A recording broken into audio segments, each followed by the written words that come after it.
Número 1. 11 cavalos contra um deserto morto. Porque esses não eram cavalos comuns. Eles eram cavalos de Przewalski, a última espécie de cavalo realmente selvagem que resta no planeta. Extintos naquela região havia 17 anos. O governo chinês tinha acabado de investir milhões de dólares para trazê-los de zoológicos da Alemanha Oriental e dos Estados Unidos.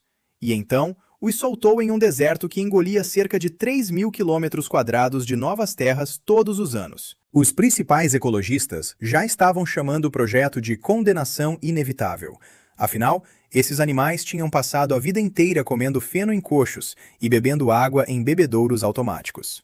Agora, estavam sendo colocados em um lugar onde as temperaturas de inverno despencavam para 40 graus Celsius negativos, enquanto o verão podia chegar a 40 graus Celsius. A fonte de água mais próxima podia estar a 15 quilômetros de distância, coberta por 10 centímetros de gelo sólido. Os próprios cavalos pareciam quase criaturas de outro tempo. Tinham corpos compactos, crinas duras e espetadas como um moicano, ficando em pé como nos desenhos infantis de cavalos. Nas pernas, carregavam listras discretas, lembrando zebras. Eles pareciam menos animais modernos, e mais aquelas figuras que nossos ancestrais desenhavam nas paredes das cavernas há 40 mil anos. Esses eram os cavalos de Przewalski, a única espécie de cavalo selvagem que ainda vive na Terra. Especialistas em sobrevivência no deserto davam a eles talvez 15% de chance de atravessar o primeiro inverno. Um ecologista, escrevendo na revista Nature, classificou o projeto como jogar dinheiro bom em solo morto. Autoridades locais do condado de Jimuzar já estavam preparando comunicados públicos para explicar o desastre, que todos consideravam inevitável. E, para entender por que alguém tentaria algo aparentemente tão absurdo, é preciso entender o que a bacia de Djungar tinha se tornado até 1986. Porque essa não era apenas mais uma história de conservação. Era uma tentativa de impedir que uma região inteira da China se tornasse completamente inabitável. Número 2. Um deserto que estava devorando a China. A bacia de Djungar nem sempre existiu como um lugar devastado. Durante 10 mil anos, cavalos selvagens percorreram aquelas estepes. Todo o ecossistema havia evoluído ao redor do som dos cascos desses animais batendo no chão. Então, em 1969, eles desapareceram. Não aos poucos, não lentamente. Desapareceram por completo. O último registro confirmado aconteceu por uma equipe soviética de levantamento geológico. Alguns rastros de casco na lama seca, um punhado de pelos claros presos à vegetação do deserto. Depois disso, silêncio.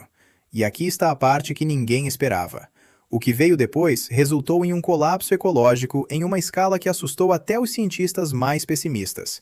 Sem os cavalos golpeando a superfície, o solo endureceu até virar algo que os pesquisadores passaram a chamar de concreto biológico. A chuva ainda caía sobre a região, algo entre 10 e 15 centímetros por ano. Mas, em vez de penetrar no solo, a água escorria por cima daquela crosta impermeável e evaporava em poucas horas. As sementes não conseguiam romper a superfície para germinar. Os níveis de nitrogênio despencaram de maneira tão intensa que, em 1974, cientistas comparavam amostras do solo da bacia com poeira lunar. O material ainda estava lá. Os grãos de areia e silt continuavam parecendo os mesmos ao microscópio, mas a bacia simplesmente tinha morrido biologicamente. E então o deserto começou a se mover. Imagens de satélite de 1982 mostravam o Gobi avançando cerca de 70 quilômetros por década, engolindo pastagens, vilarejos e áreas agrícolas inteiras. Rodovias precisaram ser desviadas. Ferrovias começaram a ser soterradas. Pequim, a mais de 1.600 quilômetros dali, passou a ser atingida por tempestades de poeira que duravam dias. E preste atenção nisso. Em março de 1983, uma única tempestade despejou 43 mil toneladas de solo superficial da bacia de Djungar sobre a capital chinesa em menos de 72 horas. Os hospitais registraram um aumento de 300% nos atendimentos respiratórios de emergência. As pessoas estavam sufocando com um deserto que nem conseguiam ver.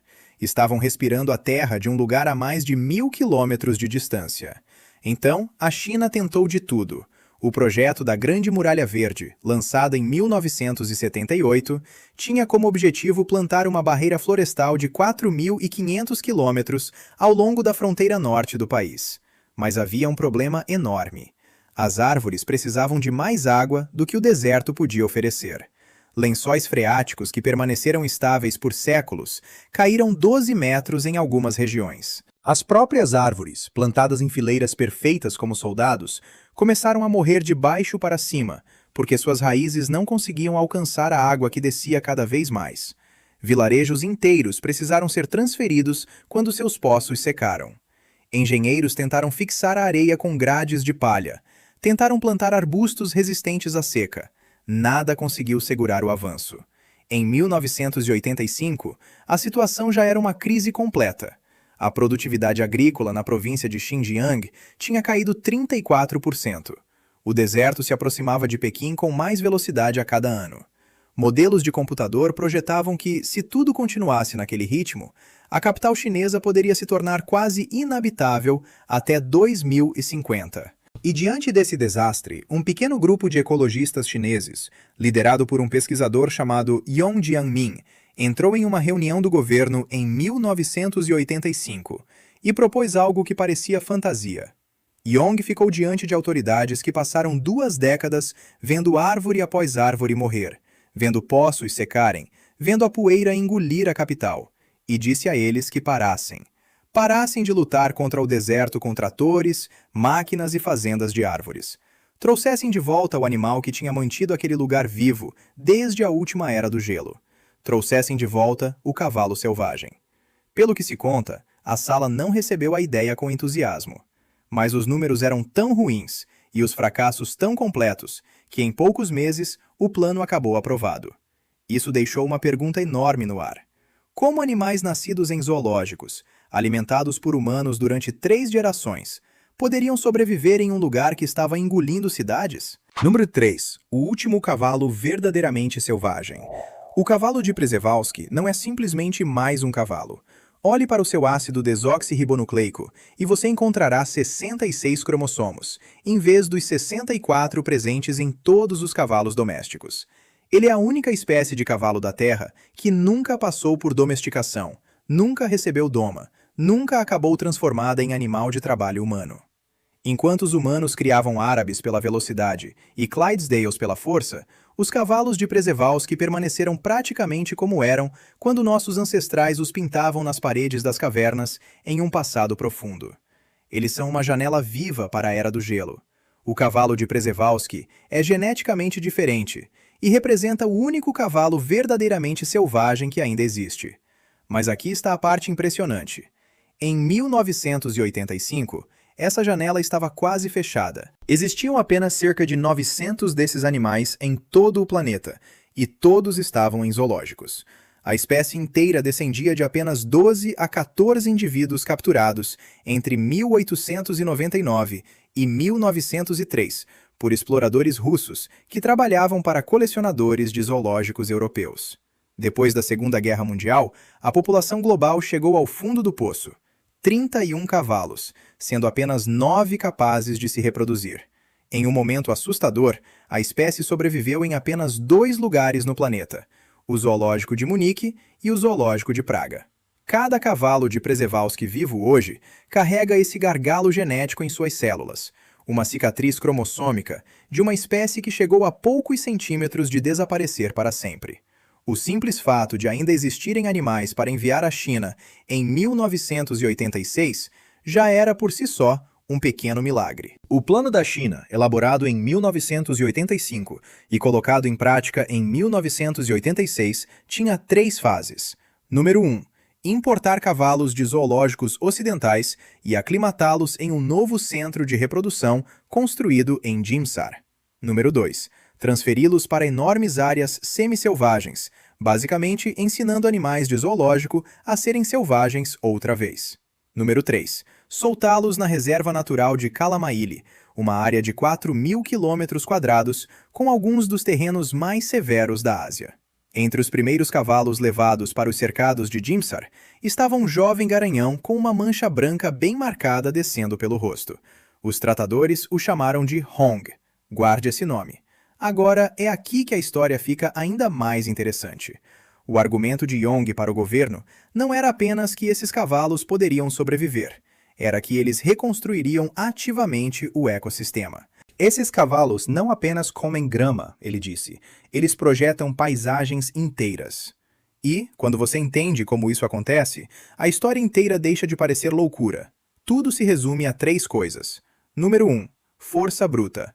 Cada cavalo pesa entre 270 e 360 quilos.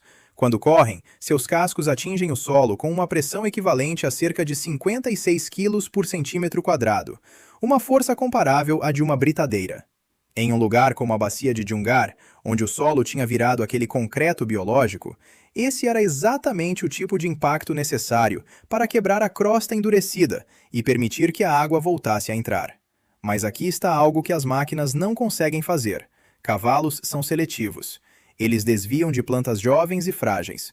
Batem principalmente em solo nu e vegetação morta. Eles percebem a diferença. Número 2.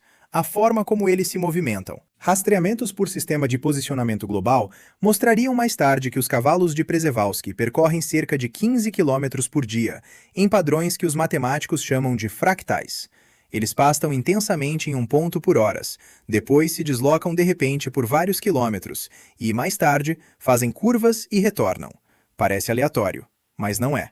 Esse padrão cria um mosaico de perturbação. Grama baixa em um lugar, grama alta em outro, áreas abertas entre elas. Cada pequeno micro-habitat passa a sustentar diferentes espécies de insetos, aves e pequenos mamíferos. Os cavalos não estão apenas comendo, eles estão desenhando uma colcha de retalhos viva. Número 3. A parte que parece mais absurda. O esterco de cavalo, ao que tudo indica, não é lixo. É um sistema de entrega. Análises das fezes dos cavalos de Przewalski revelaram sementes viáveis de mais de 20 espécies diferentes de plantas, e a passagem pelo sistema digestivo do cavalo aumenta as taxas de germinação em até 300%.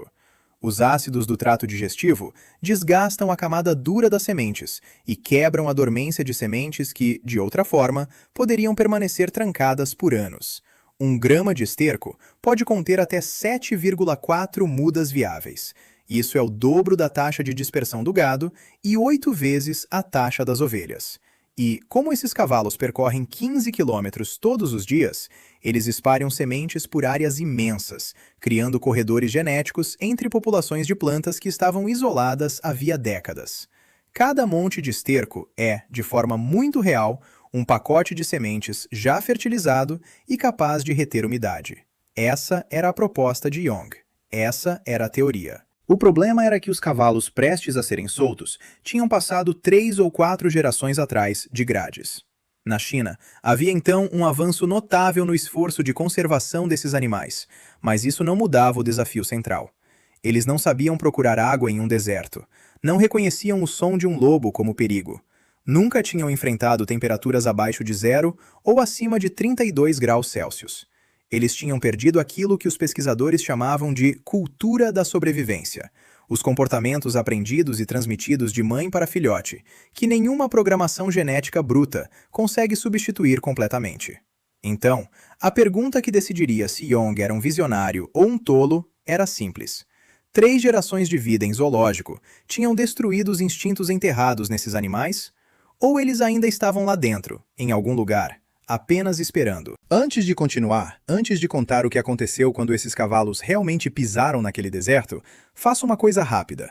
Se você está achando essa história interessante, clique no botão de se inscrever e ative o sino. Toda semana nós mergulhamos em histórias como esta, histórias que mudam o que pensávamos saber sobre o funcionamento real da natureza. E a próxima parte desta história é justamente a parte que ninguém acreditava ser possível. O que aqueles animais nascidos em zoológicos fizeram no primeiro inverno? O que um garanhão realizou no 8º dia depois da soltura? E o número que os pesquisadores acabariam calculando para mostrar quanto um único desses cavalos vale para o planeta? Continue comigo, porque a recompensa está chegando. Número 4. Um inverno que deveria ter matado todos eles. Os primeiros meses em Dimsar representaram uma luta tão dura que quase deram razão aos críticos. Em poucas semanas, infestações de moscas chegaram a atingir 100% do rebanho. E esses não eram parasitas comuns. As larvas se alojavam no estômago dos cavalos, causando lesões dolorosas que prejudicavam a digestão, exatamente no momento em que eles precisavam aproveitar cada caloria para sobreviver. Então veio o primeiro inverno. E aquele primeiro inverno teve caráter apocalíptico. As temperaturas caíram para 41 graus Celsius negativos. Os cavalos, acostumados a celeiros aquecidos, se amontoavam contra ventos congelantes que cortavam o deserto como lâminas. Suas crinas rígidas, em forma de moicano, congelavam em placas de gelo tão grossas que alguns animais mal conseguiam erguer a cabeça do chão. A neve enterrou a pouca grama existente sob quase 1 metro de pó branco. E aqui a história fica brutal. A equipe de Jimsar, o grupo de Yong, observava tudo com binóculos e estava proibida de intervir, a menos que o rebanho inteiro estivesse em risco de morrer. 7 cavalos desenvolveram queimaduras graves causadas pelo frio. 2 éguas perderam seus filhotes por causa das temperaturas extremas. A imprensa internacional já escrevia o obituário do projeto. Revistas de conservação preparavam análises do que imaginavam que seria um fracasso exemplar. O próprio Yong, como ele admitiria mais tarde, já se preparava para o pior. Mas algo diferente, algo que ninguém tinha previsto, começava a acontecer na estepe congelada. Os garanhões passaram a quebrar o gelo com os cascos para alcançar a água por baixo. Era um comportamento nunca observado em cativeiro em nenhum zoológico.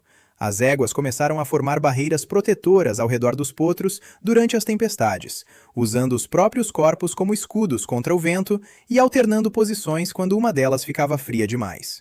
Os cavalos aprenderam a cavar a neve com um movimento amplo das pernas dianteiras, descobrindo gramíneas que nenhum cavalo doméstico pensaria em procurar. Eles começaram a ler o vento, reconhecendo quais encostas tinham sido varridas pelo frio e quais acumulavam neve profunda. E dizer apenas isso ainda é pouco. Eles não estavam apenas sobrevivendo, eles estavam se lembrando. Gerações de vida em zoológico não tinham apagado o que estava escrito em seus ossos. Os instintos ainda estavam ali, adormecidos, esperando. O deserto estava despertando esses instintos. Na primavera de 1987, a transformação acelerou além de qualquer previsão do projeto. Espécies de gramíneas que não eram vistas na bacia havia 17 anos começaram a brotar nas áreas onde os cavalos tinham pastado. O crescimento compensatório, fenômeno em que as gramíneas voltam a crescer mais rápido e mais densas depois de serem aparadas, aumentou a biomassa em 43% nas áreas pastadas, em comparação com áreas de controle não pastadas. Os cavalos não estavam destruindo a terra, estavam estimulando a terra. O próprio solo começou a mudar de maneiras que deixaram os cientistas impressionados.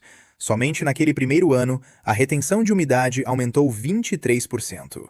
Não porque a chuva tivesse aumentado, não porque o clima tivesse mudado, mas porque os cascos dos cavalos tinham aberto cerca de 10.000 pequenas depressões em cada hectare de solo. Cada uma dessas marcas virou um reservatório em miniatura, capturando a preciosa água da chuva que, de outra forma, escorreria sobre a crosta endurecida e evaporaria em poucas horas. Os cavalos estavam reconstruindo o encanamento da bacia, uma pegada de cada vez. O segundo ano trouxe outro choque. Os níveis de nitrogênio subiram 37%. O esterco dos cavalos não estava apenas fertilizando o solo, ele estava reintroduzindo bactérias intestinais que aquele solo não recebia havia décadas. Uma comunidade microbiana inteira que tinha desaparecido quando os cavalos selvagens desapareceram. No terceiro ano, botânicos documentaram algo que deveria ser impossível. 22 espécies de plantas tinham retornado do nada.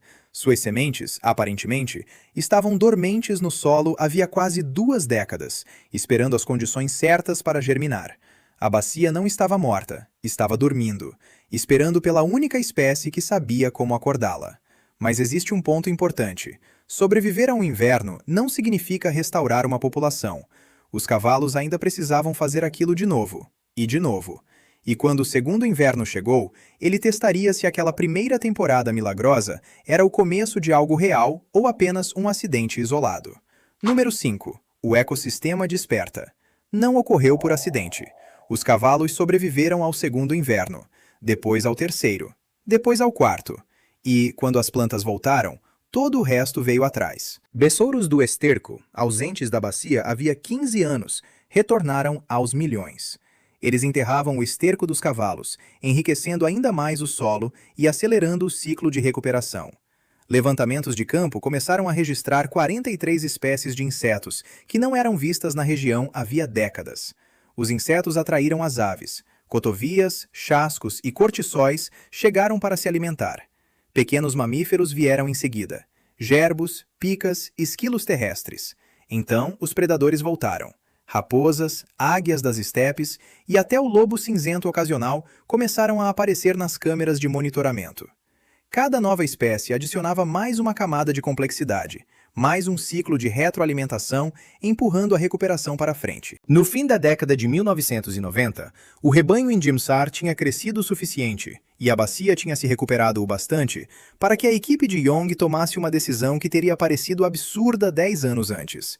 Eles derrubariam as cercas. Em agosto de 2001, o projeto entrou em sua fase mais ousada. 27 cavalos acabaram escolhidos para a soltura total na reserva natural de Kalamaile. Sem cercas, sem alimentação suplementar, sem intervenção humana de nenhum tipo.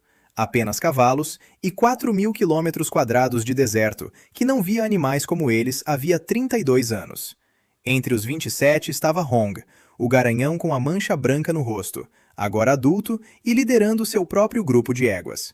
Os cientistas colocaram coleiras com sistema de posicionamento global, instalaram câmeras de monitoramento e prenderam a respiração. Durante a primeira semana, os cavalos permaneceram a menos de 500 metros do ponto de soltura, quase como se estivessem presos por correntes invisíveis. Eles vagavam em círculos, pastavam com nervosismo, continuavam olhando para trás, na direção dos currais. Então chegou o 8º dia. 8º dia. Era logo depois do amanhecer.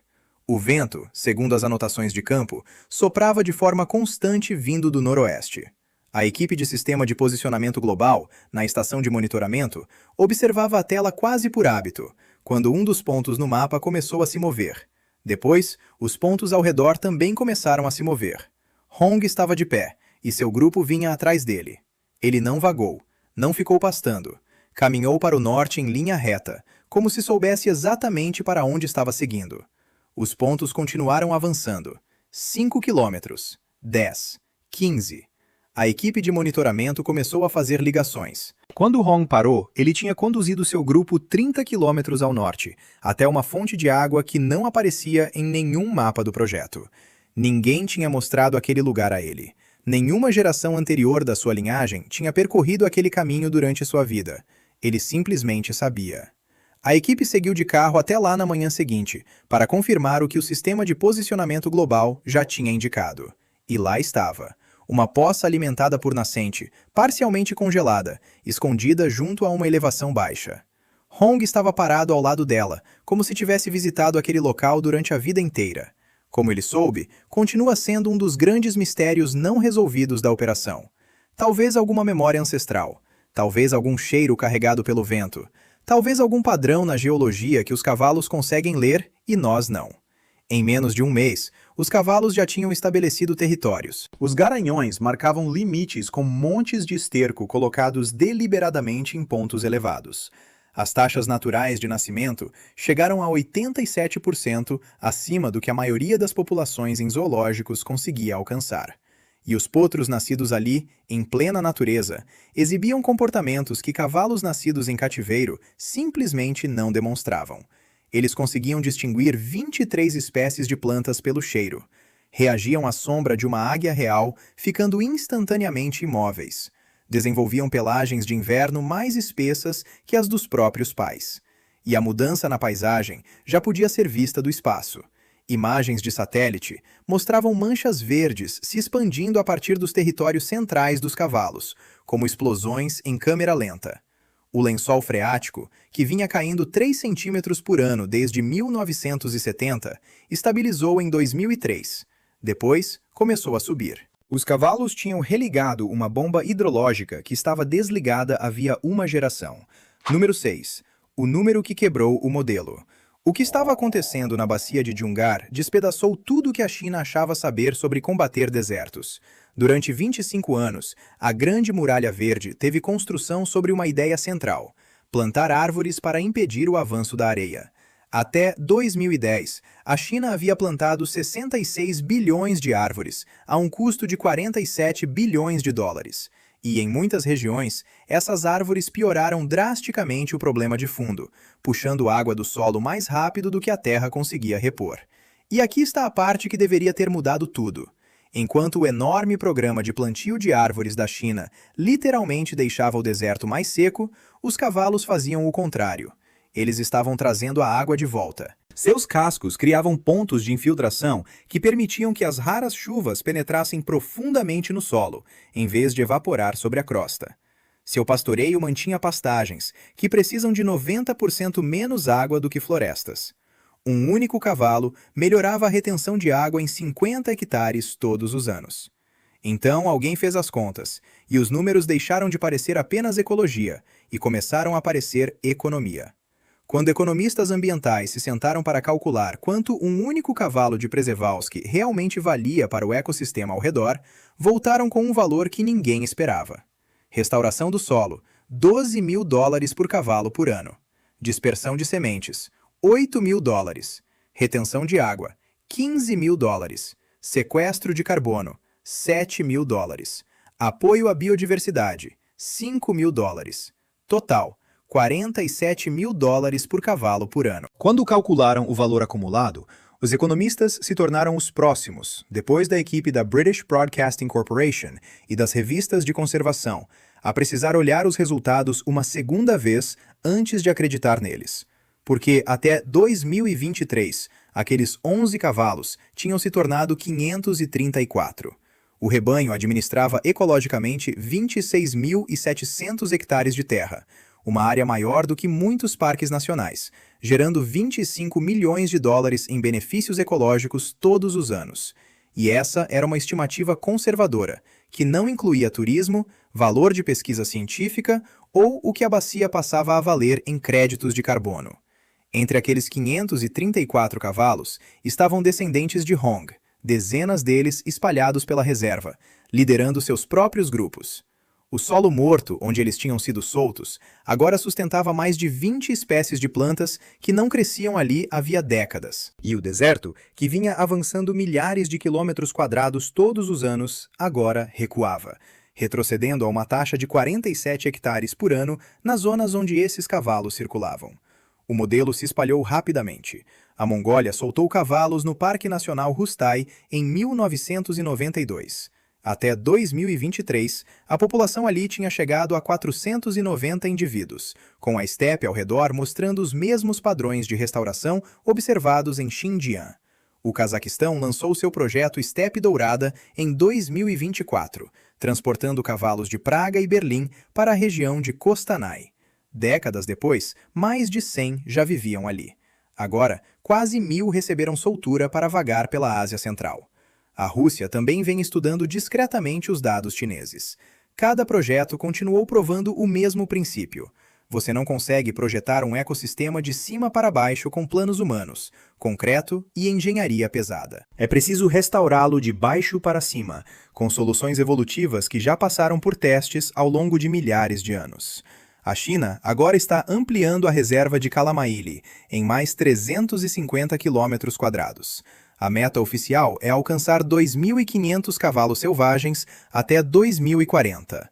Os modelos de computador sugerem que uma população desse tamanho poderia restaurar mais de 100 mil hectares de terras degradadas, prender 43 mil toneladas de carbono por ano e sustentar mais de 300 espécies de plantas e animais que hoje não existem em nenhum outro lugar da China.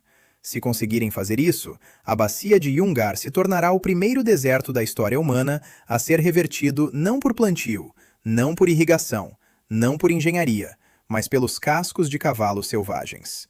Os 11 animais que desceram daquele avião cargueiro em 1986 não eram apenas alguns animais ameaçados sendo transferidos de lugar. Eles eram uma tecnologia biológica refinada pela evolução ao longo de centenas de milhares de anos, capaz de desenhar e manter uma paisagem inteira. Nós só precisávamos lembrar como religar esse sistema. Só precisávamos parar de tentar fazer tudo sozinhos e deixar os especialistas, aqueles com cascos, assumirem o trabalho. Os cavalos de Przewalski nos obrigam a encarar uma pergunta desconfortável. Quantos dos desastres ambientais que enfrentamos hoje poderiam ser resolvidos trazendo de volta os engenheiros originais que levamos à extinção, em vez de jogar trilhões de dólares em soluções humanas que não funcionam? Os bisões que moldaram as pradarias americanas, os lobos que mantêm as florestas da Europa em equilíbrio, os elefantes que funcionam como jardineiros das savanas africanas. Nós passamos a era moderna tentando projetar a natureza, mas a natureza já tinha projetado a solução. Nós apenas matamos essa solução. Depois, esquecemos a receita. Deixe sua opinião nos comentários abaixo. Se você pudesse trazer de volta um engenheiro de ecossistema extinto em qualquer lugar da Terra para restaurar uma terra que nós destruímos, qual espécie você escolheria e por quê? Eu leio todos os comentários.